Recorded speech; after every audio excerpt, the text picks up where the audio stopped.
Obligatoire si les parents donnent leur accord, et pour certains médecins, c'est le protocole sanitaire pour les assistantes maternelles. Le port du masque n'est pas obligatoire si les parents donnent leur accord, et pour certains médecins, c'est plutôt une bonne décision, notamment pour le développement des plus petits. Les explications de Mélanie Ferreira et Corentin Marabeuf. Un jeu qui bouge et en échange, un sourire communicatif de Corinne. Pouvoir montrer à l'enfant ses expressions du visage est primordial, selon cette assistante maternelle.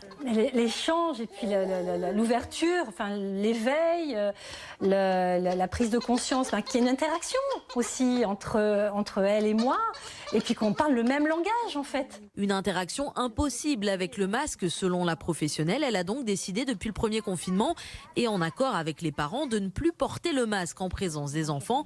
Il était pourtant obligatoire à l'époque. J'ai accueilli lors du premier confinement un bébé et j'ai vu avec quelle rapidité cet enfant s'était fermé au niveau de ses expressions avec le port du masque, et j'ai vraiment eu peur parce que j'avais accueilli un bébé qui était très réactif, très démonstratif, et dès le port du masque, un bébé qui s'était complètement éteint, complètement endormi.